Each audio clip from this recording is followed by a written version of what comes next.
Good afternoon, everyone, and welcome to UK Column. I'm Ben Rubin, and I'm delighted to be joined today by David Barnhizer, who is the Professor Emeritus of Law at Cleveland State University and the author of a new book called Conformity Colleges, subtitled The Destruction of Intellectual Creativity and Dissent in America's Universities. Welcome to the show, Professor Barnhizer. Thank you for calling me David. We're informal here at UK Column. Fantastic. So I'm going to start with a quote from Nikita Khrushchev, the former leader of the Soviet Union, who said in an address to the American people that was broadcast to the American people in 1957 that your grandchildren will be communist. Do you think that he was right? I think there are groups that are trying to make them communist. I think there are ones, Marxist, Maoist, the like. There are those groups, but he was completely wrong, because if we don't change what's going on, we won't be much of anything politically, except a bunch of people fighting with each other or trying to steal everything they can. I mean, I've said, let me add one thing. I taught in the UK 3 times, Westminster University in London, and was a senior research fellow at the University of London. The last time I was there, I had a flat near the British Museum, and would go over there because I like to look at where Karl Marx, he had an area where he wrote Das Kapital, etc. And people have asked me about that. And my answer is many things that Marx said were accurate as a social analyst. The thing that destroyed his complete system is he had a completely flawed ideal of human nature. You know, the proletariat could not govern themselves and everybody else. That was his idea. Ultimately, the state withers away, that you could do that. The reality is that people have a selfish, and I love people, but people have a selfish, greedy, envious, mean streak. We all have something of that in us. And different things can bring it out. And, the idea, there are no good, positive communist states, and there haven't been. There have been some experiments on very small levels in the US and elsewhere. But even they end up, after a generation, they end up gone. And then you get to China, you get to Russia. They are not communist states. It doesn't matter what they say. They're not Marxist states, they're not communist states, they're gang states. A small, tight group of people use the rhetoric to gain power because they create, as you see in this book, they create an enemy. And in China, they call it class, and the same in Russia. In the US right now, we're calling it race and animosity and white people. And so it's a form of deliberate creation of an enemy, because a revolution needs an enemy to stir people up and to fight against. And so that generates their movement. But the problem is, even if they succeed and take power, there's nothing they have to offer except an organized criminal conspiracy for the guys who took over. And everybody else has to serve their interests. That's not communism. So, Khrushchev was totally wrong. But that's the kind of rhetoric and an overstated ideal, or just propaganda, that various people engage in. Absolutely. I think that it seems clear that the ambition has been there to lure the West, the US, the other Western nations, you can certainly see it in this country, into communism, into a form of totalitarian government. But I think that your analysis of Marx is absolutely correct, that he didn't really understand human nature. And I think that these systems are inhuman, actually. What they're trying to impose on us now from above is an Absolutely. inhuman set of ideologies and systems. But I would add to that this. I mean, if you look at the rhetoric from China, if you look at the rhetoric from the more fanatical Islamic theocratic regimes and all the guerrilla groups that are going on, and I'm not making a statement against Islam. I'm saying the people they're an example of when fanatics get control. They stir up anger, they still stir up hatred, they take over, and they have bad intentions. Now, outside the Western Europe and America and Canada, Japan to some extent, Australia, India a little bit, although I don't know whether they'll ever get their act completely together because of the population dramatics. But outside of that, there is a concerted, and I'm not a conspiracy theorist, but I have to say, if you look at what's going on in the US and in Europe, it is a deliberate attempt to sabotage the fundamental institutions and ideals of Western nations because they're completely incompatible with the other systems hold on power. They want to weaken us to the extent that it's not just a national thing. It's an international group of people deliberately trying to weaken democratic states. You talk about, obviously, the subtitle of the title of the book is Conformity Colleges, and the subtitle talks about the death of dissent and intellectual creativity in American universities. But the problem runs much deeper than that, doesn't it? Absolutely. Absolutely. I'm going to show you one thing that I just happen to have one on my two things. This is a book. Can you see? Uncanceling America. I wrote it 4 years ago. It has about 600 examples across every institution: journalism, business, government, public activities, and so on. And what it means is, you can see, if you look at a pattern, it began in the universities, and then they fed it off into the rest of the system, got the people hired with the same set of beliefs that we were just talking about. And so they're trying to undermine the traditional ideals of education and damage our mind. It's basically damage our mind. Mao took over. He wrote something in 1937, a little piece, 1937, when he was really starting to launch his Great Revolution. And he said, in the classical sense, liberalism is bad. It can never be part of our revolution because in it people think and they talk and they criticize and they look at the reality of systems. And if we have that, the people will not obey us. And so liberalism is bad. It's an evil because it gets in the way the thought process and the ability to critique and to think and to challenge and to interact is something that is anathema in these other nations that we're talking, every damn one of them. If you do that, I mean, they're thought crimes, right? You can't insult the regime. You can't question the regime. And that is what's going on. They are teaching the same thing in America. And I know in Canada and the UK, a lot of the same kind of stuff is going on in terms of trying to force people's minds into one little rigid collective box where discussing or challenging or questioning is actually even a crime in some places. In China, questioning the regime can get you in prison.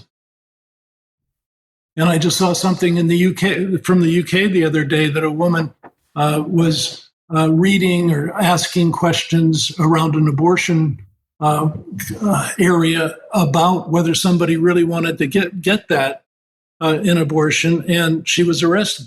And that actually happened when last time I lived in London too. There was a couple in one of the squares right outside our flat, and they were hassled by the police because they were just holding signs, and their signs said, "Think about it before you get an abortion."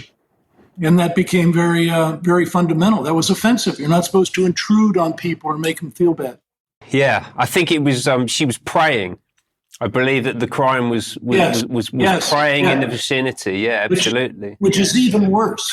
Yes. Well, quite, yeah, absolutely. It's the pure essence of a thought crime.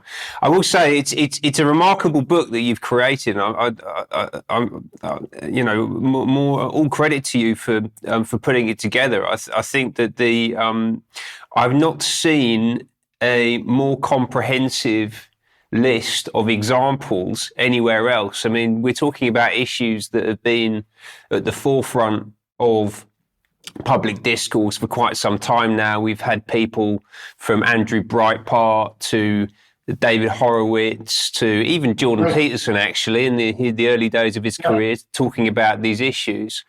But the sheer volume of examples that you put together here is absolutely remarkable. I think the one that really jumped out at me the most was the young woman who escaped North Korea in order to migrate. Yeah, in order to migrate to the United States, and basically saying, you're giving up your freedom. The reason that I left North Korea was to get away from this atmosphere of repression, and yet it seems to have taken root here in the United States. Well, it definitely has. Yeonmi Park, who the name of the person you're talking about, I have such admiration for her. I mean, but that's the thing, courage of the kind she shows, and a number of people in the examples were ones who showed courage. I cited and tried to honor them in the beginning of that. The problem is so many people are either bought into it because they want to believe in something and be part of something.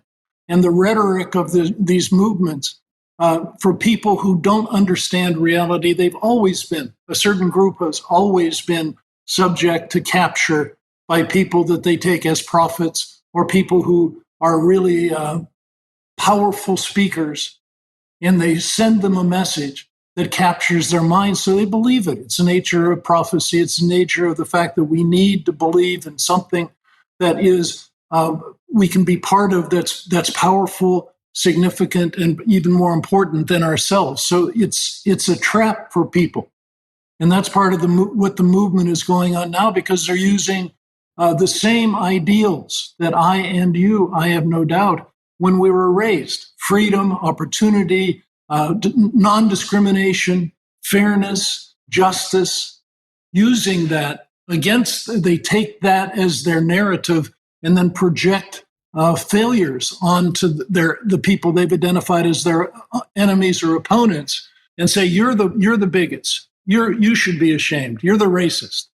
I mean, the list of what counts. I'm a civil rights lawyer all my life that way. I've represented so many people. I've dealt with so many people who are minorities and ethnic and racial and economic minorities.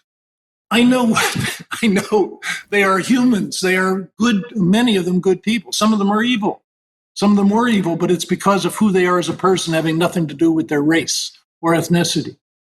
And they're just, something made them a bad person. That's the way it is. But so many people need to believe that they become patsies or victims for those who know how to manipulate. And that's where the pronouns, that's where the Orwellian narratives come in, where they force a change in language.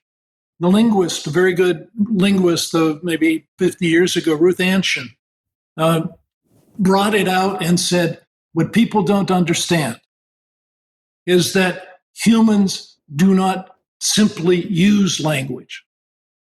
Humans are the language they use. And now that's why so much of what's going on right now is a deliberate manipulation of language. Things you're allowed to say, ways you're allowed, what you're not allowed to say. The idea in critical race theory that you can't, there are microaggressions, or that you have a mind virus, that a white person has a mind virus that makes them a racist automatically. That's bullshit. Sorry for the language, it's total bullshit. But it is a manipulation for people who don't have the time or experience or contacts to actually understand other people, the kind that you'd be talking about. They take it for granted because they don't. If they don't, then the group they're at least in contact with impose shaming on them. Then you're a sexist, you're a misogynist, you're a bigot, you're a racist. And that's the disgusting thing. They use the things we actually believe in and have made progress on over decades and decades, particularly since the 1950s and 60s. I'm not saying there aren't a lot of problems before that, and that's why I was a civil rights lawyer. That's why I fought against them. So I'm not denying that there were bad things. What I am saying is I am, and many of the people I deal with who are Black or Chicano, Hispanic, etc., or women, they understand the progress that has been made, and they joy in it. I have a friend who was president of. He's like my brother, who was president of an historic Black college and university, and he was the president of it. And he said to me when he and I were on a panel doing a discussion a year or so ago, he said, the problem with a lot of the critical race theory is that virtually all of the people who are doing the leading, they never actually had the experience, the real experience. I mean, he grew up in an era with the signs, no blacks here, no coloreds here, no do that. He grew up with that. And he saw how it was overcome so much. And he is honest about that. And he said, the people who are leading this so-called revolution now don't really know much of anything about real discrimination. That they only know what they've read in books that somebody else wrote since 1981. That is the message of it. But then you go in and you say, my lived experience. Well, their lived experience is not, it's totally subjective. It's not only totally subjective, it is deliberately selected to give them an advantage and a lever to seek power and to shame people and claim that they were victims and they were wrong. It makes perfect sense to me. And there's so much in there. And I one of the reasons why I think that they go after the young is because they have a less nuanced understanding of reality, ultimately. Because when you when you actually go and look at the application of something like critical race theory, I always say with critical race theory, you've got to break it down. Critical means it's reductive and not generative. It never actually comes up with any solutions or new ideas. Race means it's racist. So we've got to be careful with that. Yeah. And theory means it's an academic theory that unfortunately breaks when it meets reality, like many theories do. And yet these theories, these academic tools, which are extremely crude, are being used to formulate policy, to set the tone and direction of public discourse. And it's extraordinary that we've even got to this point. This is really fascinating to see. What spurred you? I mean, you said that you've been a civil rights lawyer for decades now, but what spurred you into pulling together this book and the previous book that you mentioned a moment ago? I'm going to answer that. I'd add one more question. The books I wrote, these books were in a deliberate sequence. The first book in 2019, The Artificial Intelligence Contagion, the subtitle was, Can Democracy Withstand the Imminent Transformation of Work, Wealth, and the Social Order? And that it was also, what is AI? What is robotics doing to us on all the levels? What are the impacts of it in business, in government, and it had the AI and the use of the social media that it has allowed through the internet is at the root of the communications networks and the condemnation networks and the sharing of bad thoughts as well as good thoughts. The people who actually started, created the algorithms on that, they have recently. And Tim Berners-Lee, he was one of the originals, Jeffrey Hinton and others. They have come out and said, oh my God, we had no idea what we were creating. We wanted it to be a powerful instrument of growth and justice and and sharing in democracies and enriching that. And in fact, social media, and I'm only digressing on that because it's so fundamental to what's going on. Social media is the way that the manipulation is occurring because it allows instantaneous mobs, instantaneous condemnations, propaganda distribution on a huge level. And so that's bad. But then the issue is what spurred me to do that? It's like how people, and like you just responded, and a number of others have responded to the AI book and the Uncanceling book and to this book, the Conformity Colleges. The idea is that, you said it a few moments ago, you see a piece here, you hear a story here, you see a little bitty thing here, and you say, oh, I didn't realize that's happening. But you don't have a context. The thing is, the way it wasn't being shown to people just how sweeping, widespread, positive in terms of what it's doing to people and harmful and destructive of our society. So I deliberately put these sets of things together so that people would say, and it wasn't just me saying, oh, this is what I think, this is what I think, this is what I think. It is that this is just like Yeonmi Park in the North Korean young woman. The people who have lived it and have to go through it, here or there, or in the UK, you have to understand how comprehensive it is. It is a total strategy that's going on. And you can't fight it based only upon reacting to one little element of it. It's a total systemic takeover. And there are, however, there's something I've said to a variety of people. The issue would almost be done 4 years ago with COVID.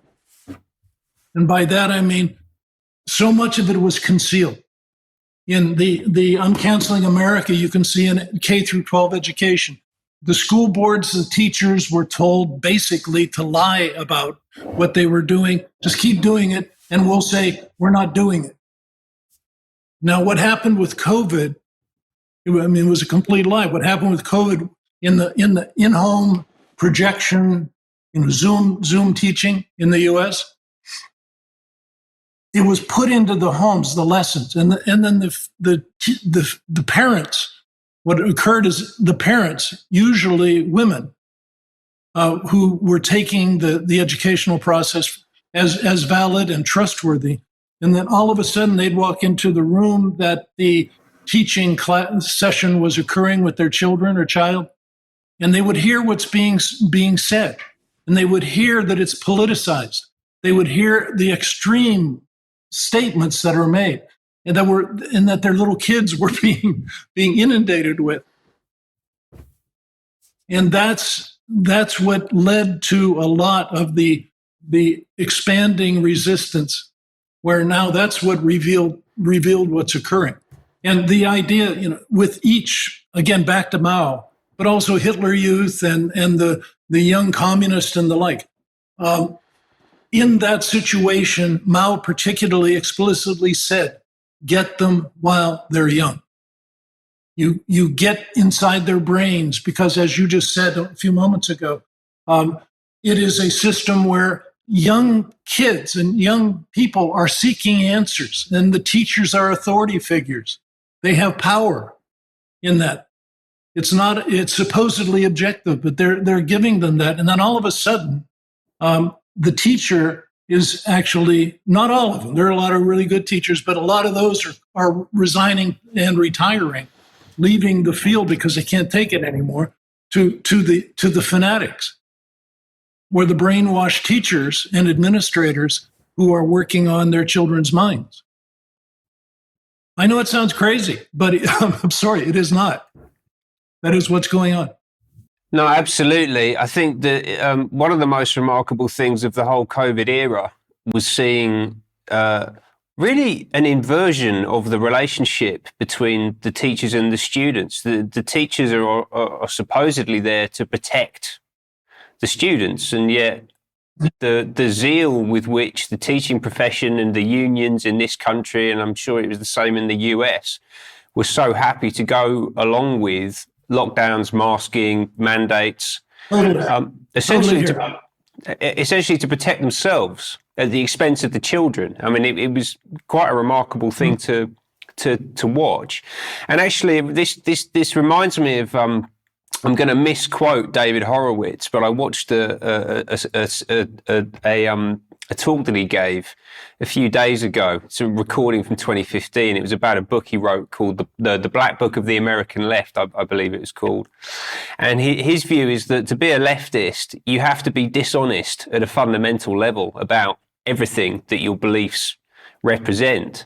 And there are a number of examples that you pull out in the book. I mean, really, actually, we could probably say all of the examples where the teachers, the academics promoting these ideologies and the interventions in the systems that they're part of in order to rebalance them towards the oppressed students versus the oppressor students are actually extraordinarily damaging to the people that they say that they're trying to protect.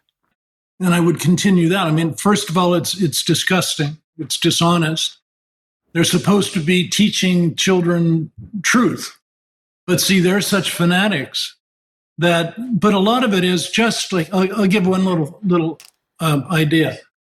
Years ago, because European deconstructionists had a lot to do, a lot of what their analysis was this is how you take over a system. You deconstruct, you disassemble, critique, as you said, the fundamental values of that, and you attack them. And they went through that, and they were Marxists, no question about it. Many of them, though, in the U.S., it was a University of Chicago professor stated she had looked at that and she had read their articles, and the reality is that that European philosophers and analysts actually tend to make fun of American ones because they say the words and it sounds good, but they don't even understand what they're talking about. They don't understand the context. They don't understand the meaning, and they never think, other than their effort to gain power and to take it over. They never, as you said a moment when you're talking about the critique, the critical racer, they never really think about what occurs if they win, or what occurs, what kind of system do they build. When I talk about critique, I'm a critic. I criticize many things, but there are two things. Critique is to take apart in an honest way. Synthesis is the other side of critique that we all have if we're being honest intellectuals, or even honest politicians, if there is such a thing. If we're being honest in it, our job is not only to criticize and take apart or disassemble, it's to show a path to something better that is workable and consistent with humans and human societies. And that's what they don't do, even if they were right in their critique, and they don't. They lie about that. Critical race theory, Bret Stephens of the New York Times, when it came out in the 1619 Project, he said critical race theory, it sounds good, but it's a theory in search of evidence, and it doesn't have the evidence. Right. It just has the claims, the assertion. Absolutely, which is why they're so censorious, because when you actually introduce real data and evidence, then the claims fall apart, which is why they don't allow any new ideas into their worldview, because it falls to pieces very quickly. Yeah. One of the most remarkable things is this assault on meritocracy, and you cite an example of the American Medical Association. You know, the people that regulate, or I don't know exactly what their role is within the medical system in the US, but I've certainly heard of them before, and I think that they play quite a prominent role. I'm sure you can fill me in on the details. But essentially, you've got a body that is responsible for setting standards for clinicians saying now that it's going to abandon meritocracy and move to a system which is about addressing supposed social justice issues. I mean, this is absolutely remarkable abdication of responsibility to fulfill some kind of political ideology. It's madness. It is. It is. But it's madness that so many, I would call it the Biden era politicians have accepted as a mission, because it's not just the AMA, which is a guiding organization, but not with great teeth. But what happened after the AMA said that is that there are now well over 100 medical schools who have created mandatory DEI courses in their curriculum. And so they have bought into it completely. And that is frightening, particularly, there are a lot of bad doctors already. So what do we have now? Right. Well, we've certainly learned that over the past few years. The same thing is going on in another thing that threatens to destroy the economy. And I used to work for Natural Resources Defense Council in Washington, D.C., in international environmental stuff years ago, and did a lot of work on global warming, as it was named at that time. It was clear early on even that sure, there were changes because the earth goes through cycles, the sun goes through cycles. Humans could be contributing in a very small way to those changes. But it changed from when I was working on it being something that you had to try to figure it out, what was really going on. And they used computer models that many of which were totally flawed with their assumptions, and used testing locations where it generated an unrealistically high heat index because they put it in places that really got massive amounts of sun, and even on tarred roofs in cities, and heat, actually were heat sinks in that. And since then, something that should have been looked at intelligently, creatively, analytically, factually, etc., has become a UN-driven and fanatic-driven crusade, where they're not willing to hear anything contradictory. So it's the mindset. We talked about how it infiltrates everything. The lack of ability to think and the willingness to think has created a mindset for so many people that they're just happy to be part of a crusade. And that's one of the problems. How do you change that? We've experienced it in many ways. People who don't want to think aren't going to think. Absolutely. I think it's an all-out assault on truth, ultimately. Yes, and it's coming at it from many different angles. I think one of the things that I find most remarkable, we talked about how counterproductive a lot of this stuff is for the populations that it's supposed to be helping, supposedly. Mm-hmm. It's also just incredibly insulting. I think, this idea that meritocracy should be abandoned. And also this concept, which I just find staggering, as someone who has Afro-Caribbean family members, that things like hard work and honesty and timeliness, these are deemed as white values that give us some kind of unfair advantage that need to be got rid of, rather than promoted. It's what do they call it? The soft bigotry of lowered expectations, I think, is the term that I've heard used. Yes, it has, and that's absolutely true. And I've worked and done things all over the world, and with people from all over, and been in 35 countries and the like. And I'll put it this way, there's a reason that so many people from those other countries want to come to Western Europe and to the UK and to Canada and to the US. There's a reason, because the awful people who created those systems, the awful people and our ancestors who created those systems did a hell of a lot better job than virtually all the other countries. And once you're talking about, it's one thing to have a small scale island community. Okay, they have their own problems. That's a nation that way.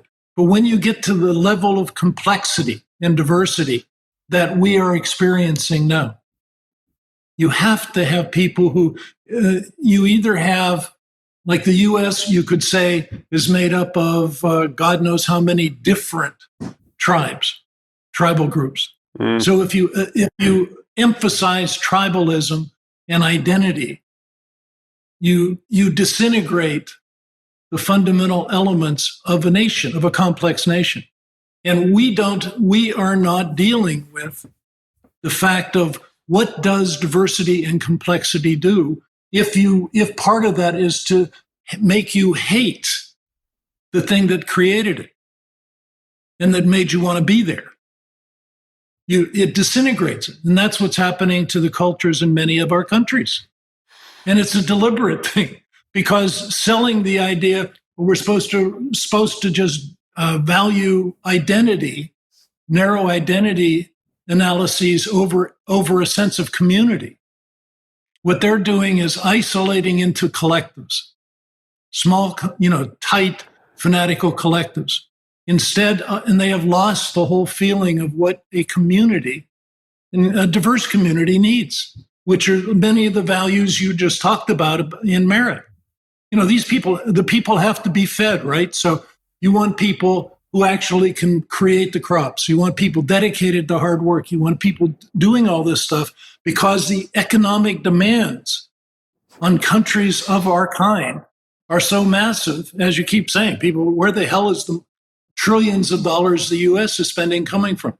It's the specific reason we're dealing with inflation right now and fighting over all these things. They're using the money, and it's not money from production, it's money from printing excess paper. That's what's going on. So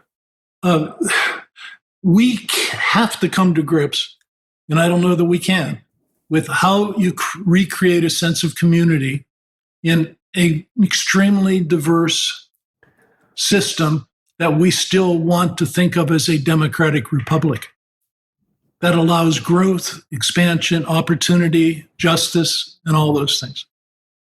Yes, and what we're looking at here in the US is it's an all-out assault on the Constitution itself, right? This is, we talked about meaning, we talked about language, we've talked about the subversion of truth, and ultimately, what it seems that this is heading towards is a fundamental assault on the foundation of the American nation itself. Couldn't say it any better. It is exactly that. And I don't want to be American exceptionalism or anything, but I will say, if we don't get it together, the whole world is screwed. I agree. I absolutely agree with that. I think the one of the most interesting things observing how these people operate, because obviously being in the UK, we keep a close eye on what's happening in the United States, but we experiencing many of the same trends here, right? The same things are happening in our universities, same things are happening in our political institutions. And one of the things that I've noticed is that these political ideologues seem to think that the political games are the difficult and the important things, and that everything else is secondary to that. So they'll take over an institution, but they don't understand what was required to build the institution in the first place. And actually the process of taking control of the universities, the school system, the country, is actually destroying it. The thing that they say that they want to take control of, they're actually killing through the work that they're doing. You are totally right. And that's, I would put it this, I know it sounds extreme, and I'm not an extremist, damn it. They are destroyers. They are not builders. And since their thing is to undermine all those institutions, building those institutions, how many centuries did it take in Europe to build and how many deaths from wars and everything else to build the idea of a secular still value caring state and community. Hundreds and hundreds of years in wars. And that is where they came. And to bring all those, the writing, I used to teach a course on philosophy, that went back to the Greeks, came up through the Catholic Church and Islam, and it was a very diverse course because I wanted people to understand that the systems that matter are not just created overnight. And if you destroy something, particularly when that destruction is based upon creating an enemy class and saying these are bad institutions, merit, oh my God, what would you do that? When it's founded on that, you can't put it back together. So I can just see one day, a little bit late, they come in, they say they're on top, they're getting anointed, and they look in the mirror and say, okay, now what do we do? They have no clue. They are not builders.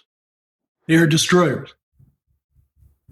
They call it transformation, disintegration, everything, but they are destroyers. They're not builders. They don't know how to build things. How much of this do you view as symptomatic of an increased detachment from God and from religion? Yeah. I would say this. It's not a detachment. It is a replacement. Just like with Marxism, Maoism, it is to create a cult, which is at root a religious cult. Marx may have said, the religion is the opiate of the people, but nobody bothered really understanding that all he did was flip the coin and create a new opiate. So, which was communism or Marxism. So that's what's going on. People need to have governors on their behavior in the sense of that. And I don't mean they're supposed to be, you could say governors and collectivism is a governor. That's not what I'm talking about. What I'm talking about, they need something that sets a standard that of good and bad. And it has some deep moral sense inside them. And because, and we won't even talk about morality anymore. And so what has occurred, people are so overwhelmed by the world that they seek anything that seems to hold for them the promise of, I don't mean selfish power. They're the selfish, fanatical power ideologues, but they holds something that makes them feel meaningful, makes them feel bigger than themselves, makes them feel part of some. We talked about the loss of community.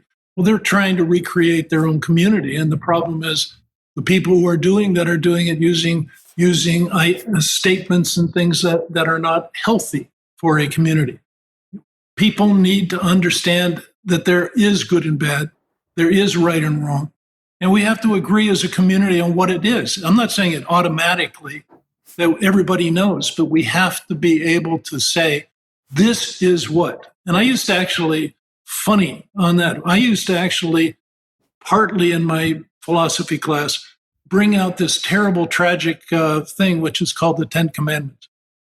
And it said, you go through this and you say, I don't care whether you believe in that God or not. You look at this, what it really does is set out a formula for a community that doesn't destroy itself, eat itself up, cannibalize itself. It sets some intelligent human rules about the limits on certain kind of behaviors and the things you should think about. Now, it doesn't have to be the Ten Commandments. I'm saying this is what it was for those communities at the time they adopted in a powerful way the Ten Commandments. We need something that holds us accountable, and we are the ones who are the only ones who can hold us really accountable in the deep moral sense. But if we don't believe in anything strongly enough, then we're never accountable, which is where you go for the politicians. They're only accountability for in the U.S. is whether they get elected or don't get elected. That's it. You know, and they will lie and cheat and do anything in order to get elected. They're accountable to the donors. I think that's exactly. Regardless of what they pretend to be for. You're right. Yes, I like the Ten Commandments. I'm a fan of the Beatitudes as well. I think that blessed are the peacemakers. If you want a principle, that's a good place to start. And actually, the reintroduction of this kind of thing into our public discourse and into the education system, I think would be extremely beneficial. And that's not some kind of dogmatic statement. I think that particularly in this country, you're right. There is one thing to add to that. I'm not sure there's any system that doesn't have some version of the golden rule in it, however phrased, standing for the proposition, you treat other people the way you want to be treated. And unless you're a nutcase and a masochist and want to be tortured or something like that, that gives you a frame of reference that you can say, this is how I should treat other human beings, because it is how I wish to be treated. And that sounds like a pretty darn general statement of human nature. It helps overcome, because you don't want to be treated badly. So it helps overcome that little dark evil in us. But the one thing I would say, since you mentioned Constitution, I always say this.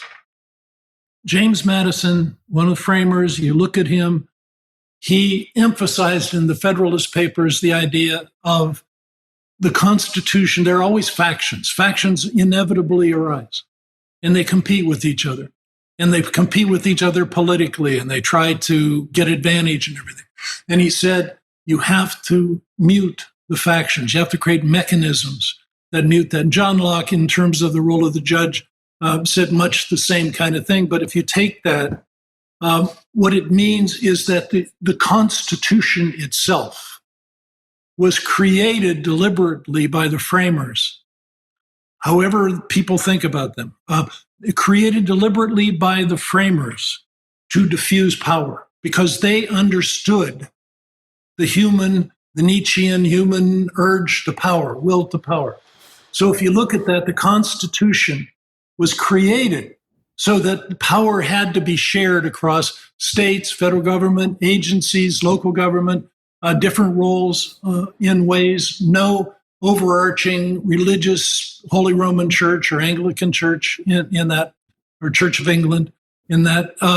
So that is the thing they are trying to do when you talk about undermining the Constitution. The idea again of packing the Supreme Court with people that ensure that they will get their views. Same kind of thing.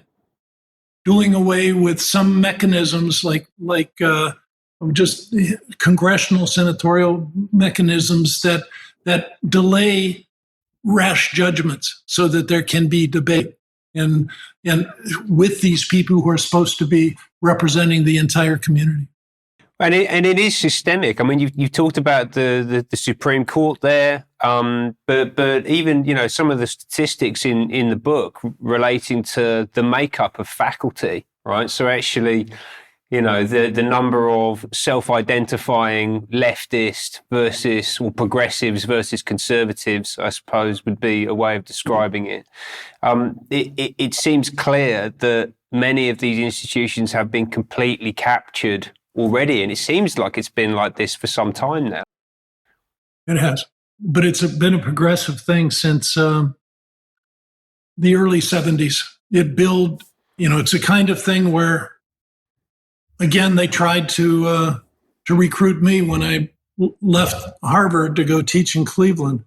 The people I'd worked with at Harvard Law School called and asked me to be part of their movement. They described in glowing terms, which then was called critical legal studies, because that's where critical race theory really got its birth. It later, within a decade, it became spread through the universities and became called critical race theory, because it needed to be classed up as a theory, as an academic theory in that. And so that's where it started. And then they admitted, when I got to the end of the discussion, I said, what it's really about. And they said, well, it's Marxism and socialism. You'll love it. And I said, I won't do that. So, I just won't do that. And it just, then the civil rights, the bad side of the civil rights, the bad and good side of the civil rights, affirmative action, which I believe in to a degree. What happened over the push to repopulate the university and education with more diverse individuals, women and minorities. What happened over the next decade and a half to 2 decades was a massive push to hire people who were diverse, and to be inclusive in that. And that's really something that happened because it was a concerted movement that began gradually, took hold more as the population, the universities were increasingly populated by previously marginalized, let's just say that, previously marginalized people and interest who came in with a specific political agenda. Mm. And so they were populated with that. It took 20 years or so. And then the numbers reached the point where a critical race theory old friend stated to me, it was at a conference I was doing, that it was a war of attrition. They had been fighting that, which means putting their troops in place, putting their soldiers in administrative and teaching positions so that they were able to influence and increasingly control the educational institutions. And by the mid to late 90s, it was basically in place in large scale. And then since the early 2000s, it really has taken over. Yes, there's clearly been a wholesale transformation of the system. I think you touched on the demographics there in terms of the changing demographics of the student population. One of the other really interesting topics that you touch on in the book is the proliferation of different technical disciplines. So actually, we have a much larger amount of much narrower courses, so that when people study, they have a very, very specific subset of knowledge that they go very deep on, but they lack the ability to go broad and to integrate a more coherent worldview, which seems to me is just as damaging ultimately as some of the other things that we've touched on. Yeah, it is. Ultra specialization is very damaging, and destruction in most universities of what we called human studies. Human studies in the sense of the true liberal, classic, foundational things, which I like to describe as the ligaments or sinews that tie cultures together over generations. That if we're getting the same basics, if we understand that, we can talk to each other about that. But so many universities just threw them away. And what they replaced them with were in sociology courses, in English literature courses, not in the STEM courses, the scientific or technical things. The other side of it is the people who came into the universities through this movement, they came in typically through sociology courses, women's study courses, race and society courses, those kinds of things, social justice courses. They invented new courses that hadn't previously been part of that, or new interpretations or new claims for some of the existing sociology type courses, or political government courses, and even economics courses. And that's been part of the movement. I mean, it's a total strategy, and it's been effective. Absolutely. I think coupled with this proliferation in technical disciplines, I think that I've experienced this myself professionally, actually, as much as anywhere else, is that different people with different skill sets will have a different language for talking about the same thing. Yes. So actually, they've created a situation where I'm talking about one thing, and then someone will be talking about the same thing using different terminology, and it's completely destroyed our ability to have an integrated discussion about what's actually going on around us. It seems like they built that deliberately into the curriculum. That's right. They have.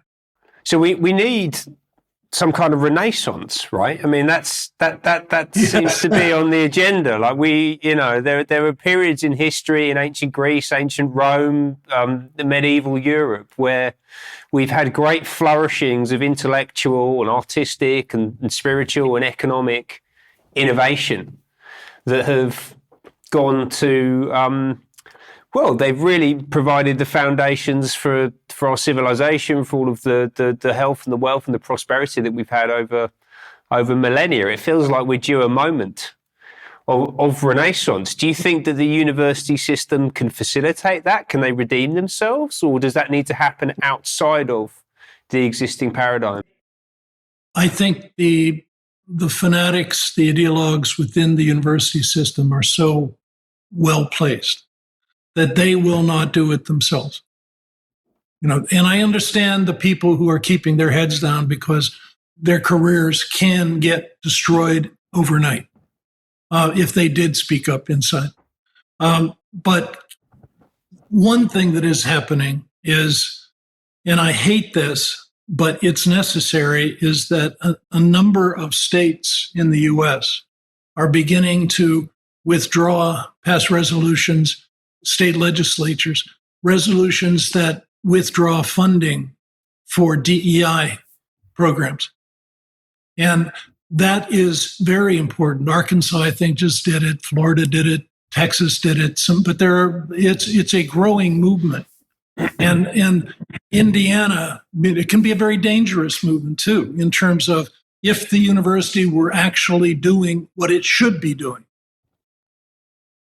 then this would hurt the universities. But the universities are not centers of honest intellectual teaching and critique and advancement and thinking about what our society needs in order to thrive and survive.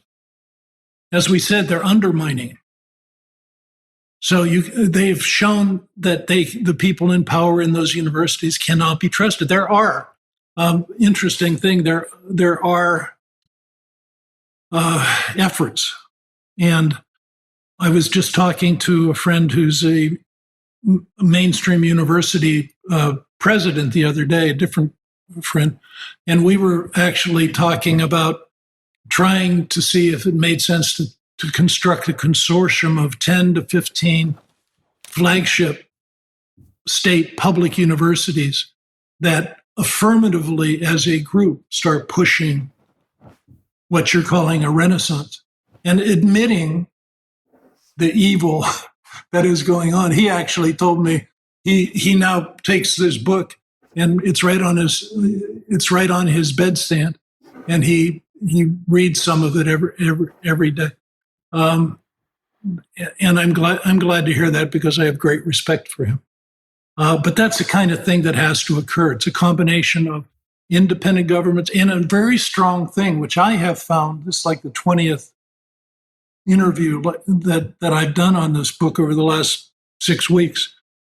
And what I have found is that you guys, it isn't the inside academics, most of them, who are doing it, but there is a very impressive range of understanding and ability to discuss and recognize what the problems are and the issues and challenges are that I have seen with virtually all the people doing the podcast. And so that is, to me, and a challenge to you, is in the UK and in the US, you need the maybe you guys can be a really good, enlightening range of issues, stimulus to help advance what is needed, because virtually none of that is occurring in the universities. I very much like to think that we sit in the mix there. Definitely, I think that's part of the role that we're playing. I think part of the problem with university education beyond ideological capture is that it's become so prohibitively expensive, particularly in the US. Absolutely. Yeah. Absolutely. Yeah. You can't, and what they're getting out of it isn't worth it. You go to the Ivies. I have a Harvard degree. One of my sons who teaches at Michigan State has a Harvard degree. Neither of us will even communicate with Harvard anymore. They have become so contemptible, and the Ivies are like that. And every one of them. Somebody you actually should contact is Bill Jacobson, who teaches at Cornell, and he has gotten all kinds of trouble at Cornell because he's conservative. Okay, he challenged DEI. But he also then went and he's still there, but he went and created something called the Legal Insurrection Foundation. And he has done studies, his organization has done studies on the spread into the medical schools and all those kinds of things. And he is very, very knowledgeable about these issues, and he's well worth talking to. Yeah, fantastic. We'll have to reach out to Bill Jacobson. That sounds sort of like someone we need to talk to. You've just touched on Harvard. I mean, what are your thoughts on the situation with Claudine Gay recently and the controversy about her role and being pushed out of position for plagiarism? She never should have been, from everything you read about her, she never should have been chosen in the first place.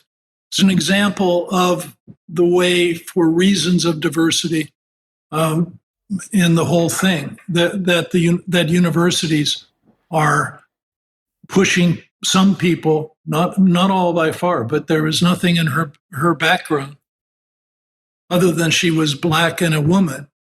There was nothing in her background to suggest that she should have been president of Harvard. Except if you understand what Harvard has become, then it's okay. She's fine for the Harvard that now exists, not the Harvard that we always hoped and felt existed.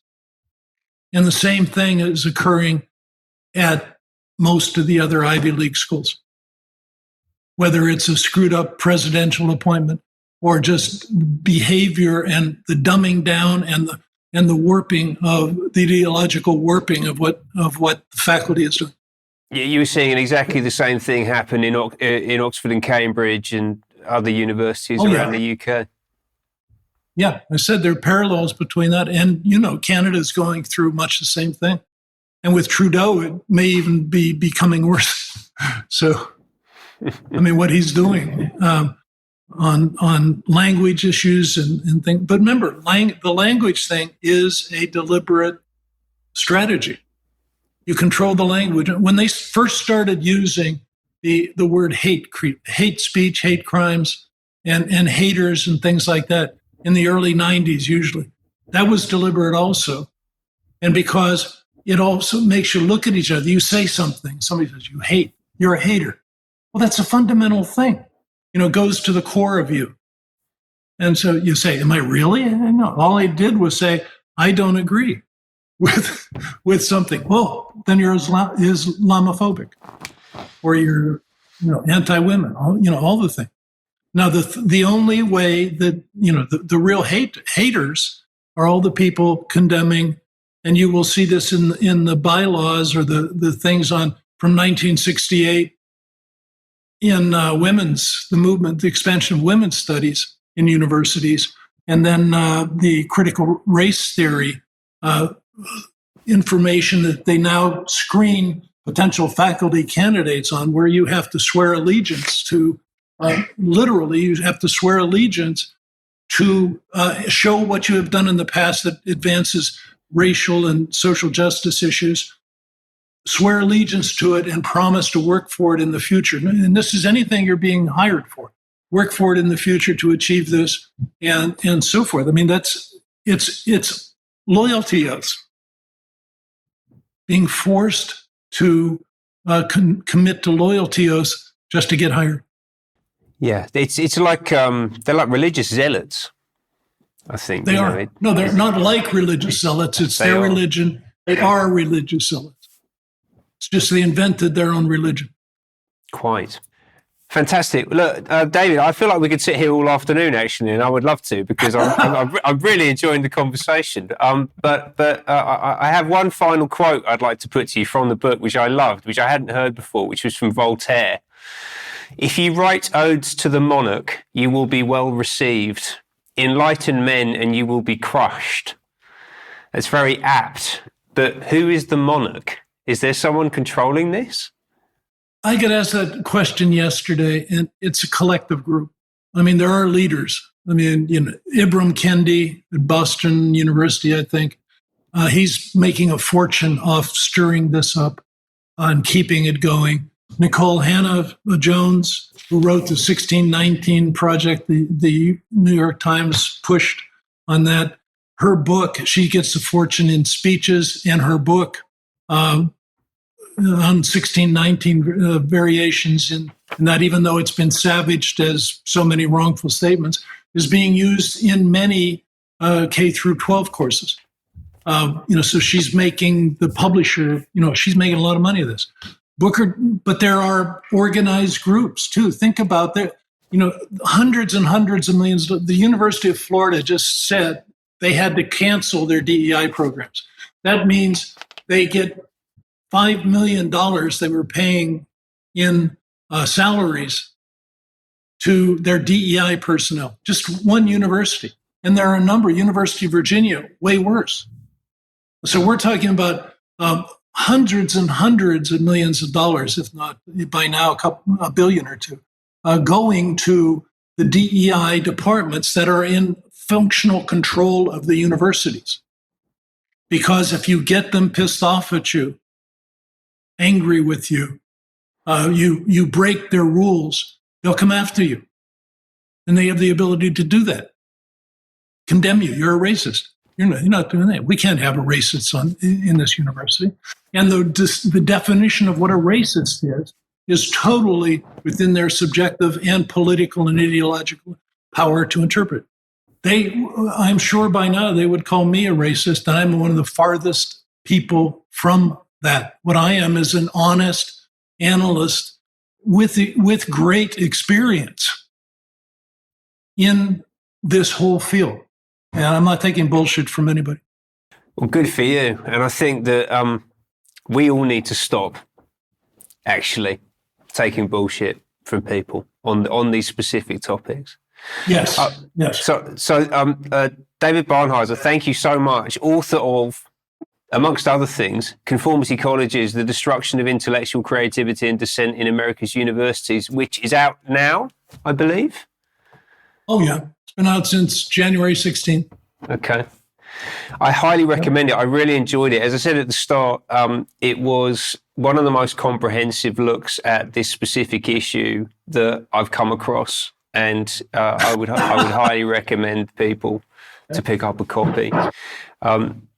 Professor Barnhizer, thank you so much for your time. It's been a pleasure speaking to you. Thank you, Ben. I appreciate it. I enjoyed it very much. Good stuff. Okay, I've been Ben Rubin at UK Column. Have a great afternoon.